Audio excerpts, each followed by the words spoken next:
O laboratório de microbiologia é responsável por caracterizar e também identificar os micro-organismos presentes em vários tipos de amostras. Dessa forma, desde o recolhimento das amostras até a emissão de relatórios e laudos, um laboratório de microbiologia precisa contar com profissionais treinados e equipamentos que funcionem com a exatidão adequada ao seu uso. Também é importante que o laboratório ofereça condições que atendam todas as exigências que os protocolos determinam, proporcionando segurança aos seus colaboradores e análises.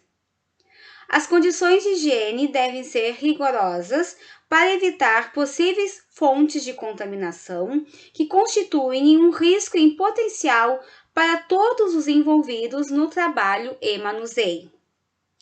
Um laboratório de microbiologia deve ter uma infraestrutura mínima que permita a realização dos ensaios biológicos com total segurança.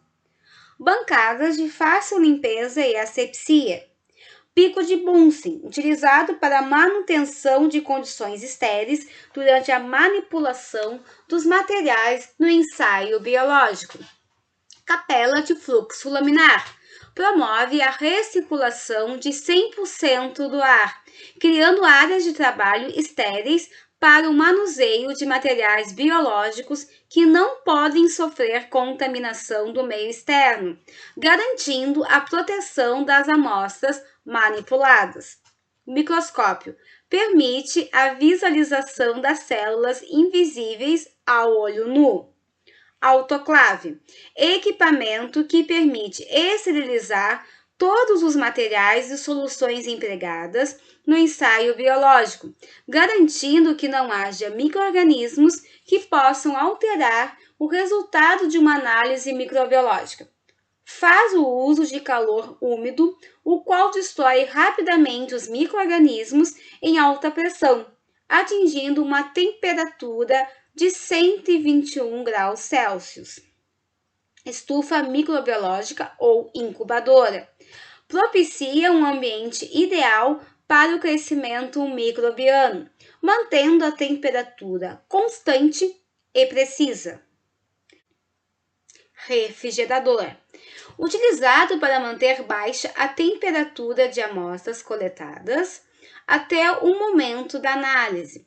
Materiais esterilizados, reagentes, soluções esterilizadas e kits de análise de métodos rápidos. O ideal para evitar contaminação cruzada que se tenha um equipamento destinado para armazenamento de material limpo e um segundo refrigerador para armazenamento de material considerado sujo, que aguarda descarte.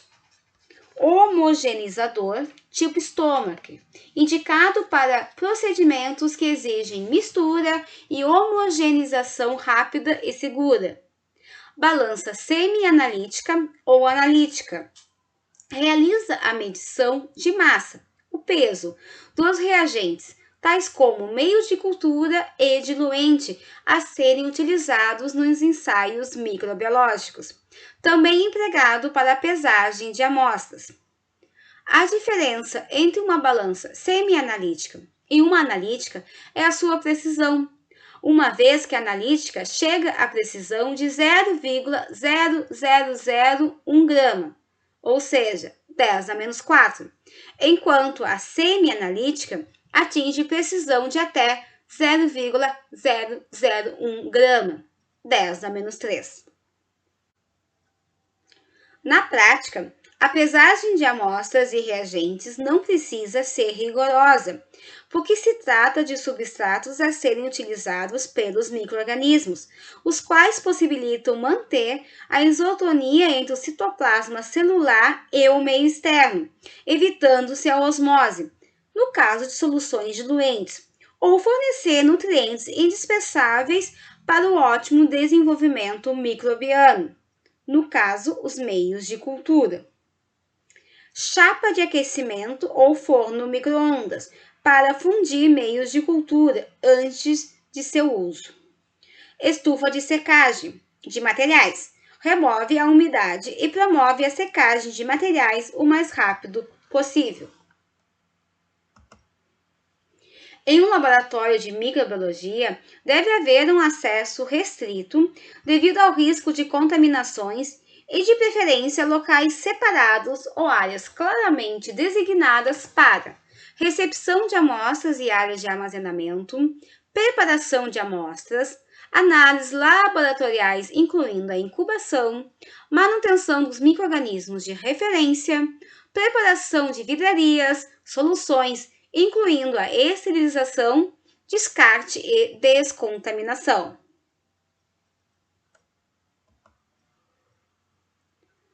O uso de jaleco de algodão é obrigatório, pois há o uso de fogo, e neste material, a probabilidade de propagação de chama é menor. A lavagem das mãos com água e sabão para completa remoção de sujidades e micro-organismos por ação mecânica. Por fim, asepsia das mãos e superfícies com álcool 70%. Nessa concentração, o álcool tem ótimo efeito bactericida, promovendo a desnaturação proteica. A presença de 30% de água facilita a entrada do álcool para dentro da célula e retarda a volatilização deste álcool, permitindo maior tempo de contato.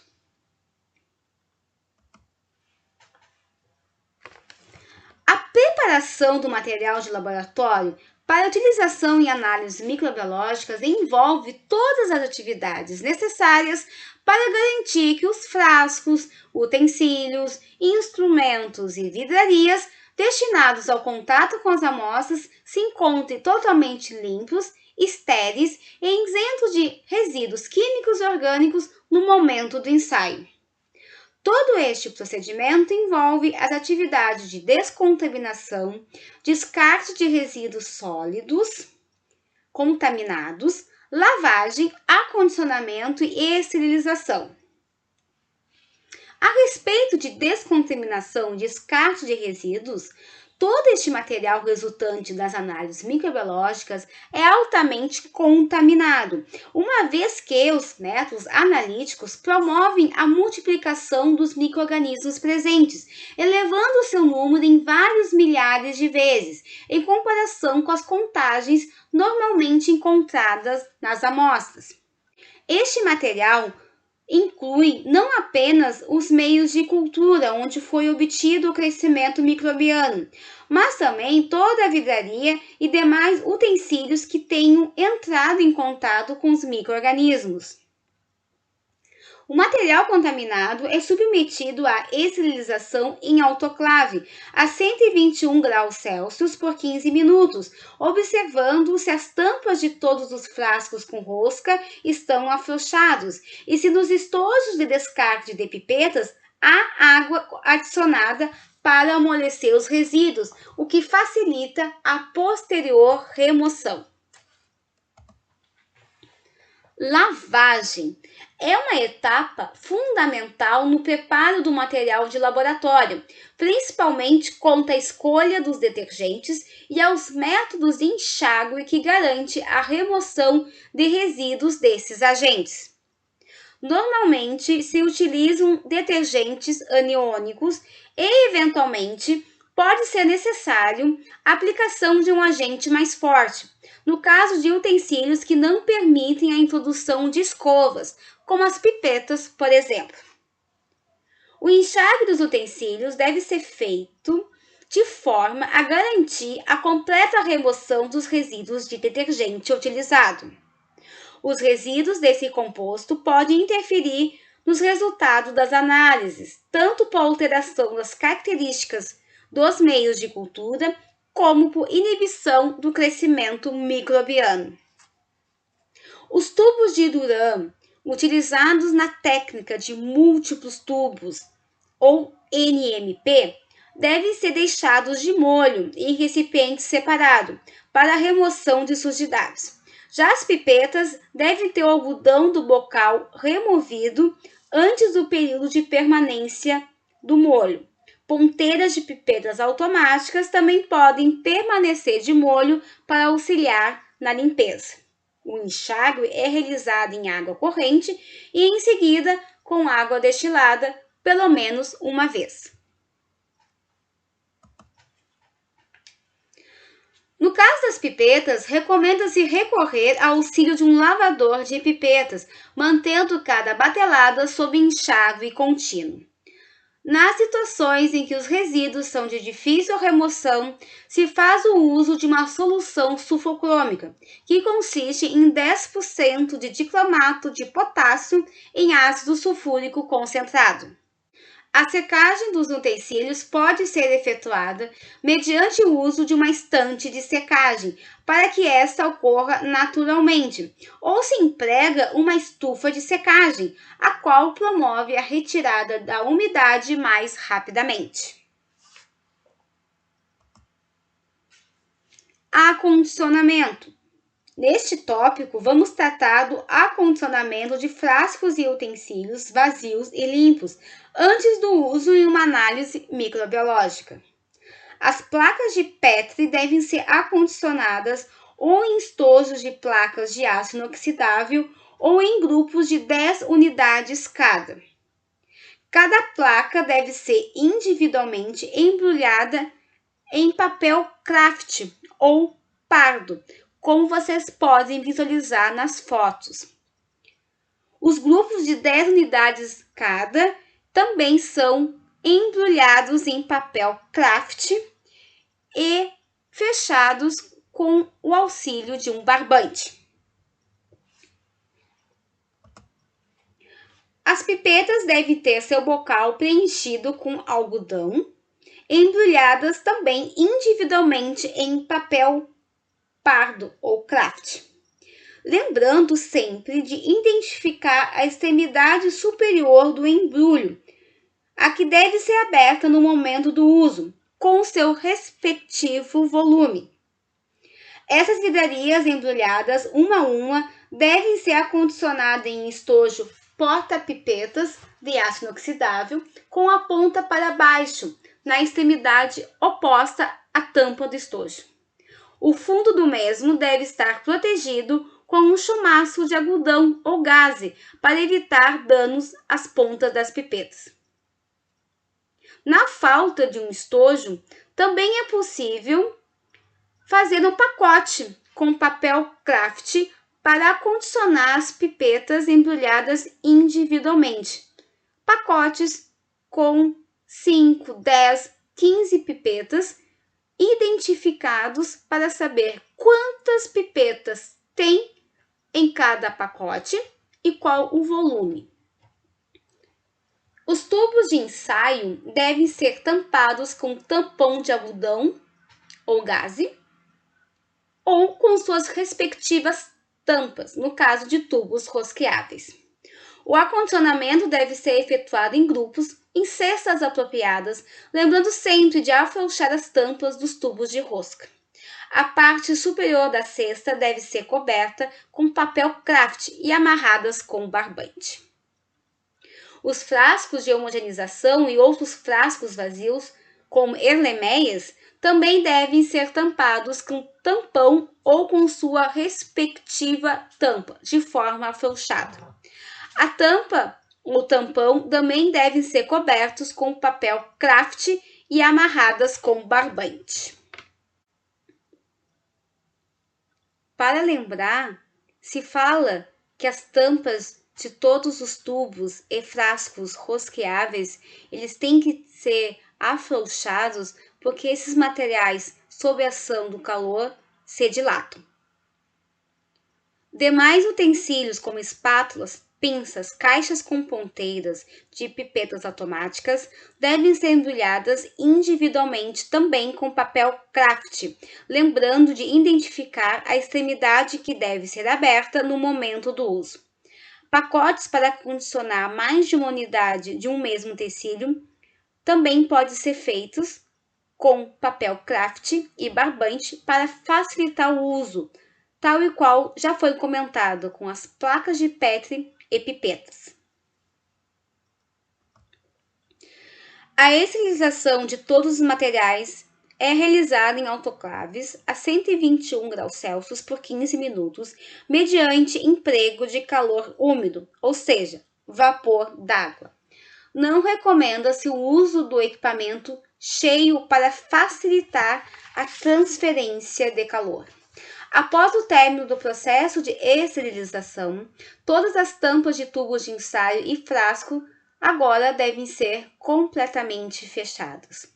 Para a esterilização de placas e pipetas, não é recomendável o uso dos estojos de acondicionamento, porque exigirá um período prolongado de secagem em estufas destinadas a essa finalidade. Mas os pacotes feitos em papel craft, os embrulhos, esses sim podem ser esterilizados no equipamento. Este processo de esterilização garante a eliminação de todos os micro-organismos e esporos, não contaminando amostras e nem obtendo-se falsos positivos. No caso de vidrarias novas, antes de serem colocadas em uso, devem ser mergulhadas e mantidas por 24 horas em água destilada. No caso de tampas plásticas ou de borracha, estas devem passar com tratamento para remoção de resíduos tóxicos.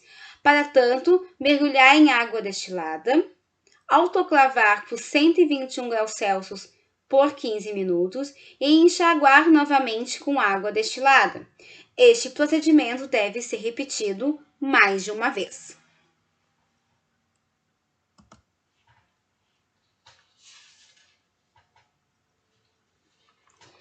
Antes de iniciar o estudo das técnicas laboratoriais de análise microbiológicas, é importante o estudo da amostragem, que compreende 3 fases: coleta, transporte, recepção e preparação.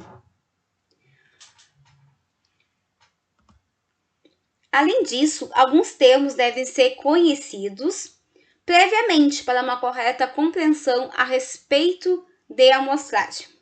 Lote: quantidade de alimento de mesma composição e características físicas, químicas e sensoriais produzida e manuseada em uma mesma batelada, sob iguais condições. Na prática, geralmente é a quantidade de alimento produzida dentro de um intervalo de tempo de funcionamento de uma linha de produção, sem interrupção. Amostra de lote: fração do total produzido, retirada ao acaso, para avaliar as condições do lote. No caso de alimentos acondicionados em embalagens individuais, é composta por N embalagens individuais. Nas análises de salmonela, por exemplo, e outros micro-organismos, cujo padrão é ausência em qualquer das unidades de amostra, segundo a legislação vigente, é comum a prática de misturar as unidades de amostras para realizar um único ensaio.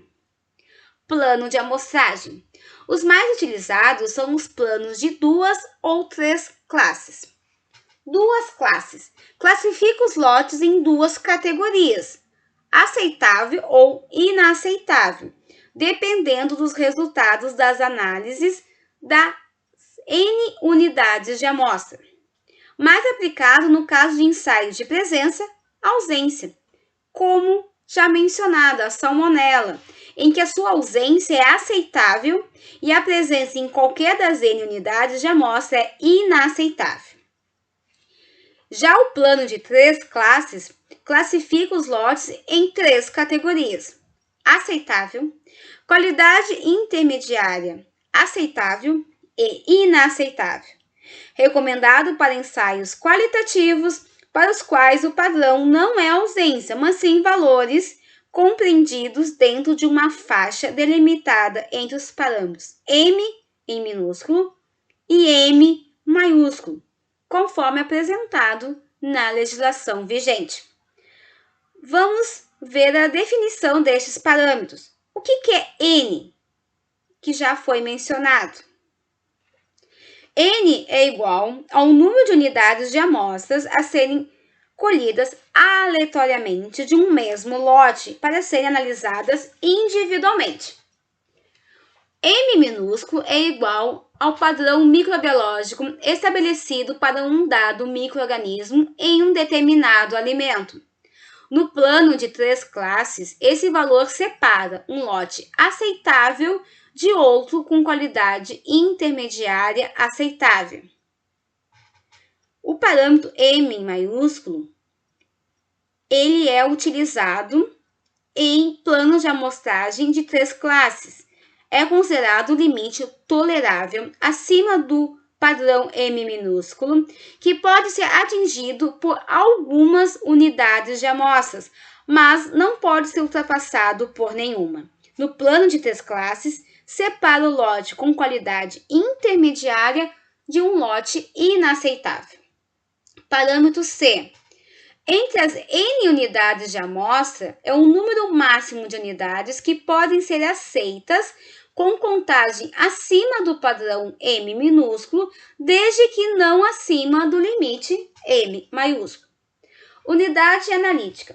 Quantidade de produto maior que é necessária para análise, porque ao coletar uma unidade de amostra, há sempre o cuidado de se tomar quantidades suficientes para o armazenamento de contraamostras e prevenção de perdas por acidente.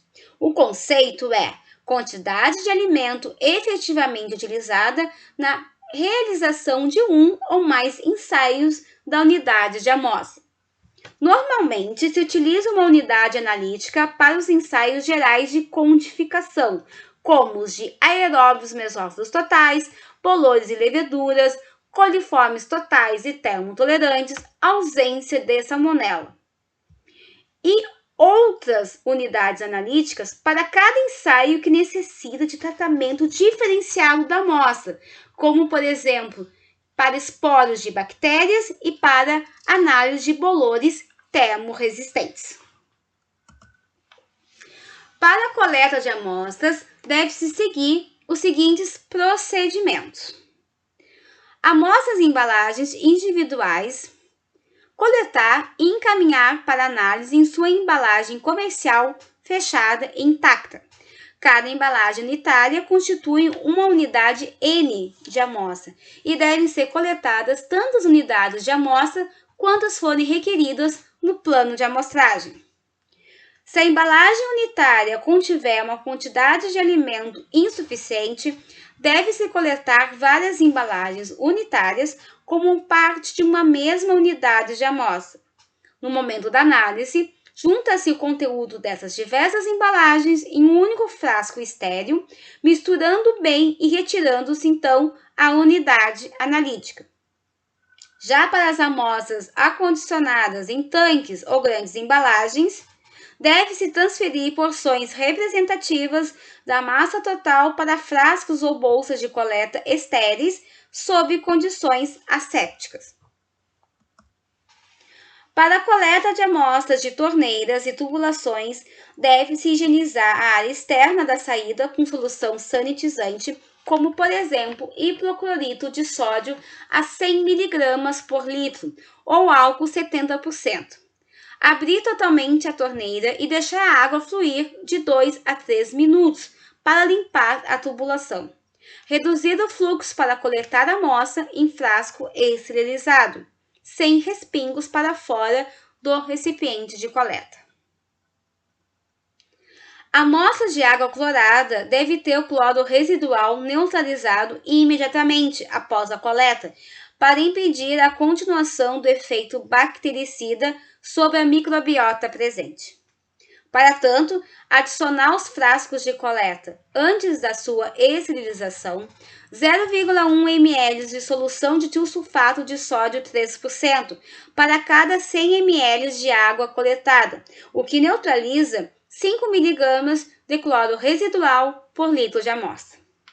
Nas situações em que a concentração de cloro residual é superior a 5 mg por litro, utilizar 0,1 ml de solução de disulfato de sódio a 10% para cada 100 ml de amostra coletada, o que é suficiente para neutralizar 15 mg de cloro residual por litro. Agora, amostras de água com teor alto de metais maior que 1 mg por litro, incluindo cobre e zinco, devem ser coletadas com solução de EDTA, agente quelante para reduzir a toxicidade dos metais sobre os micro-organismos. Para isso, adiciona-se, antes da esterilização, no frasco de coleta, 0,3 ml de solução de EDTA a 15% para cada 100 ml de água a ser coletada. O pH deve ser ajustado para 6,5 antes do uso. E as soluções, tanto de disulfato e DTA, podem ser adicionadas no mesmo frasco de coleta. Para coletar amostras de água de rios, lagos ou reservatórios, segurar o frasco de coleta pela base e mergulhar abaixo da superfície da água, com a boca para baixo. Direcionar a boca do frasco para a corrente de água e elevar ligeiramente para que a água fique retida. Se não houver corrente de água, empurrar o frasco para frente horizontalmente, no sentido contrário ao da mão. E por fim, para coletar a amostra de água de poços ou cisternas, com bomba, bombear a água por 5 a 10 minutos para estabilizar a temperatura da água antes da coleta. Se não houver uma bomba, preparar os frascos de coleta com um peso na base e introduzir o recipiente diretamente no poço. Para a identificação da amostra, deve-se inserir algumas informações em uma etiqueta, como, por exemplo, tipo de amostra, fabricante com data de fabricação e lote do produto, data e horário da coleta e o responsável por essa. Nem sempre o laboratório responsável pelo ensaio faz a coleta da amostra.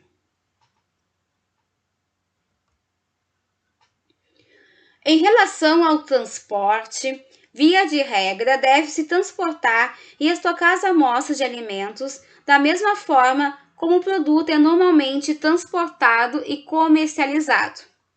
Já quando se trata da recepção de amostras, essas devem ser observadas as condições da embalagem e de como foi feito o transporte antes da aceitação do pedido de análise. Deve ser recusada qualquer amostra com embalagem rasgada, furada, violada, com corpos estranhos ou outro tipo de defeitos. Deve-se manter condições adequadas de armazenamento até o momento da análise. Preparo de amostra.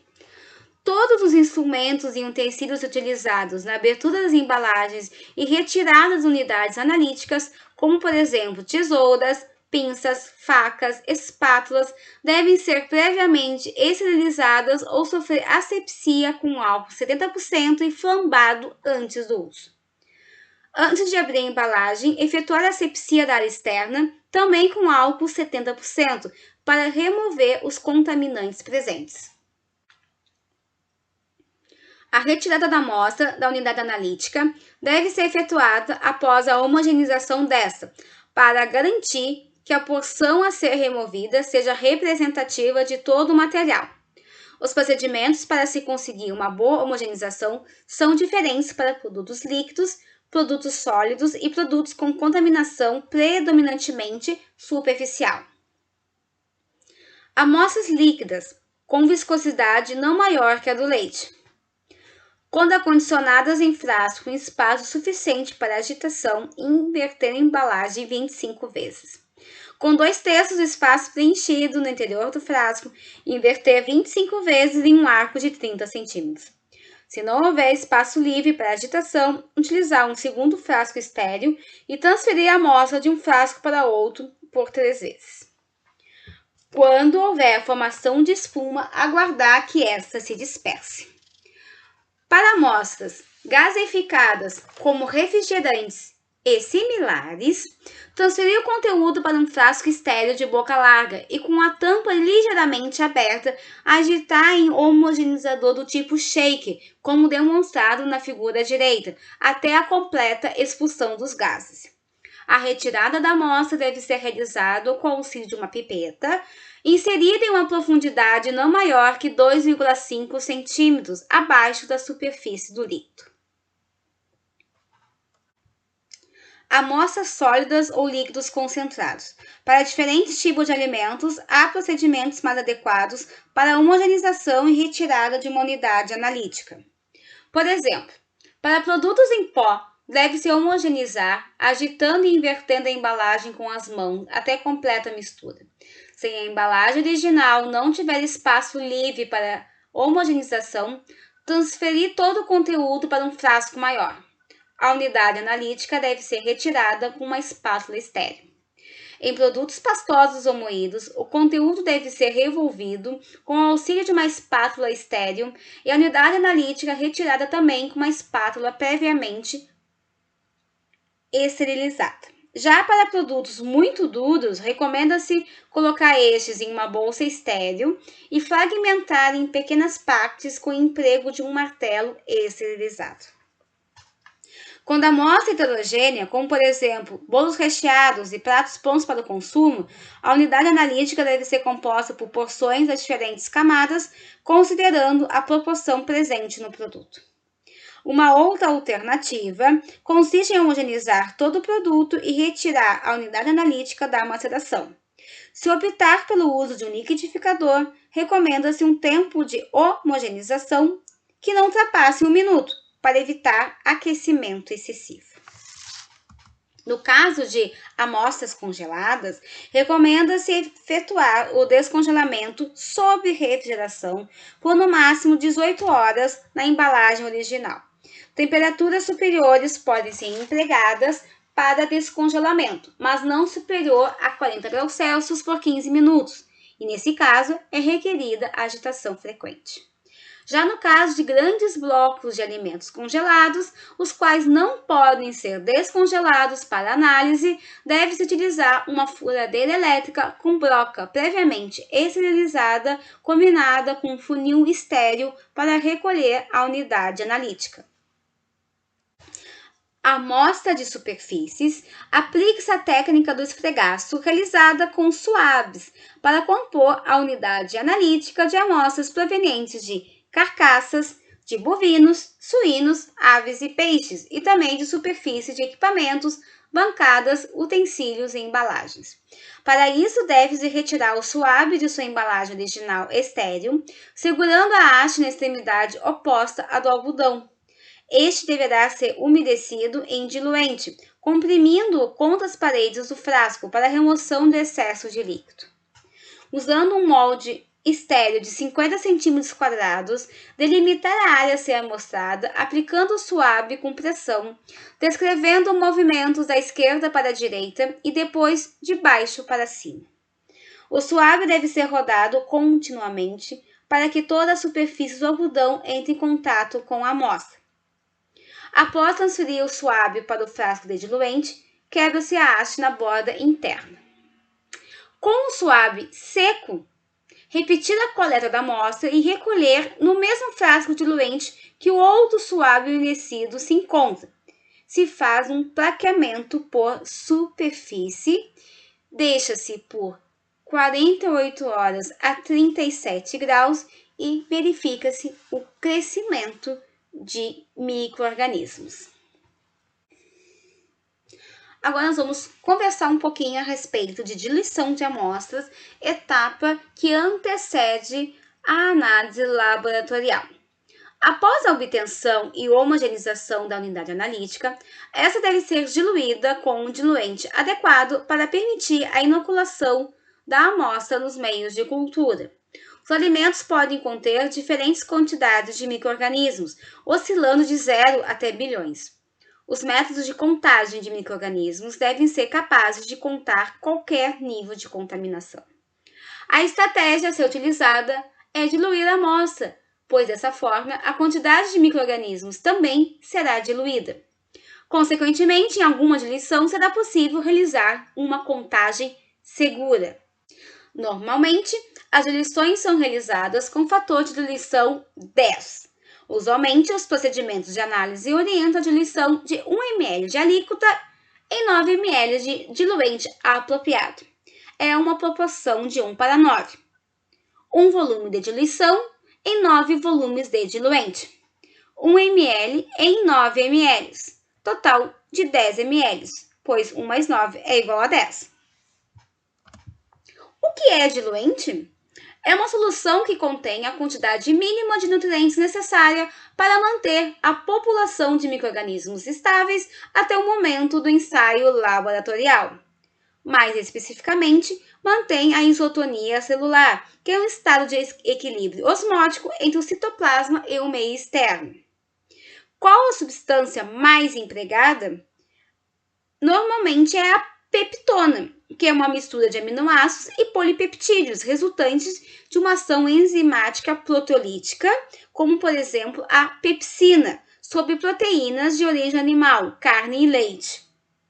A solução é conhecida como solução de água peptonada na concentração de 0,1%. Outras substâncias e soluções empregadas como diluentes é a solução de citrato de sódio ou a solução salina de cloreto de sódio, que é o sal de cozinha, a 0,85%. Em análise de alimentos, a primeira diluição deve ser feita transferindo 25 gramas ou 25 ml do alimento ou bebida, dependendo do estado físico, em 225 ml de diluente previamente preparado, em uma proporção de 1:9, o que respeita o fator de diluição 10 vezes. Essa primeira diluição nessas quantidades é realizada para obter uma melhor amostragem, pois 1 grama apenas seria uma quantidade muito limitada e não representativa do todo. Não saberíamos se nessa pequena quantidade haveria micro-organismos e poderia obter um falso positivo. Após a retirada dessa líquida, deve-se homogeneizar a amostra mais o diluente em um equipamento homogeneizador do tipo Stomach por 1 a 2 minutos, obtendo-se então a diluição 10⁻⁻1. As diluições subsequentes devem manter a proporção de 1:9 e o fator de diluição 10 vezes. Para sua obtenção, deve-se transferir asepticamente 1 ml da diluição 10⁻⁻1, que geralmente se encontra em um LME, para um tubo de ensaio contendo 9 ml de diluente, obtendo-se então a diluição 10⁻2. Para a obtenção das demais diluições, basta transferir asepticamente 1 ml da diluição anterior para um novo tubo de ensaio, contendo 9 ml de diluente. Assim, podemos afirmar que, em relação à primeira diluição, estamos diluindo a amostra 10 vezes. A segunda diluição, ou seja, 10⁻2, feita a partir da primeira, a 10⁻1, estou diluindo 100 vezes em relação à amostra inicial. A terceira diluição, 10⁻3, a mesma coisa. Eu estou diluindo 1000 vezes em relação à amostra inicial. Importante: antes de retirar o volume a ser transferido, deve-se agitar rigorosamente o LME e também os tubos de ensaio, estes com um agitador do tipo Vortex. Também deve-se flambar a boca do LME e dos tubos de ensaio antes da retirada da líquida, para evitar uma possível contaminação. Quantas diluições devo preparar? A estimativa do número de diluições necessárias ela é sempre dependente do nível de contaminação esperado e que permita, na contagem de placas, unidades formadoras de colônias compreendidas entre 25 e 250 colônias em caso de determinações de bactérias ou de 15 a 150 unidades formadoras de colônias no caso de determinações de bolores e leveduras. No emprego da técnica de NMP, que tem a obtenção de tubos positivos nas menores diluições, as que têm maiores alíquotas da amostra, e tubos negativos nas maiores diluições, menores alíquotas da amostra. De praxe, se faz diluições até 10 na menos 3, ou seja, se dilui 1000 vezes em relação à amostra original. Porém, caso não seja possível quantificar, e aí deve-se realizar novamente todo o procedimento e realizar mais diluições, até 10 menos 4, 10 a menos 5, 10 a menos 6, até que se tenha uma contagem segura. Como preparar o diluente? A solução de água peptonada na concentração de 0,1% se prepara da seguinte maneira. Calcula-se a quantidade de diluente necessária para a execução do ensaio laboratorial, já estimando o número de diluições seriadas. Por exemplo, para preparar 1 litro de diluente, sabemos que 1 litro é equivalente a 1000 ml. E uma concentração de 0,1% significa que eu tenho 0,1 grama de peptona para cada 100 ml de solução. Assim, eu aplico uma simples regra de 3. 0,1 gramas a cada 100 ml. A cada 1000, eu tenho X. X é igual a 1 grama de peptona, que deverá ser pesada em uma balança semi-analítica ou analítica e dissolvida em água destilada. A partir dessa regra de 3, posso preparar qualquer volume de diluente. É bem simples de cálculo. Se eu calculo e verifico que eu vou necessitar apenas de 700 ml de diluente, eu não vou preparar 1000, eu vou preparar somente a quantidade que eu preciso para aquela semana ou para aquele ensaio específico. Aplicando a regra de 3, eu deverei pesar 0,7 gramas de peptona. Para a diluição da 10 a menos 1, já posso medir um volume de 225 ml com o auxílio de uma proveta e transferir para um frasco de 500 ml, por exemplo. Também já posso deixar as diluições 10 a menos 2 e 10 a menos 3 previamente separadas. Também já posso deixar os diluentes que vão originar as diluições 10 a menos 2 e 10 a menos 3 já com os diluentes. Então, com o auxílio de uma pipeta, eu vou então transferir um volume de 9 ml de diluente preparado para cada tubo de ensaio. Todo este material preparado, tanto o frasco de 500 ml, que vai originar a diluição 10 a menos 1, e os tubos de ensaio, que vão originar as demais diluições, deverão ser esterilizadas a 121 graus Celsius por 15 minutos em autoclave, porque assim eu vou garantir a eliminação de todos os micro-organismos presentes. Após este processo térmico, devo manter essas soluções sob refrigeração até o momento da análise, ou seja, posso preparar com antecedência. Aliás, não é só posso, é uma recomendação para que quando chegar a amostra, essa não precise ficar muito tempo em refrigeração esperando o momento de ser analisada. Por isso que eu sempre digo que microbiologia, o ensaio microbiológico, exige um planejamento. Bom, pessoal, essa é a parte 1. Nós estudamos, então, o que é coleta, como se faz uma coleta correta, um transporte, recepção e preparação. Vimos o que é e o que deve conter um laboratório de microbiologia, toda a sua infraestrutura e também as diluições seriadas que permitem uma contagem segura nos ensaios microbiológicos.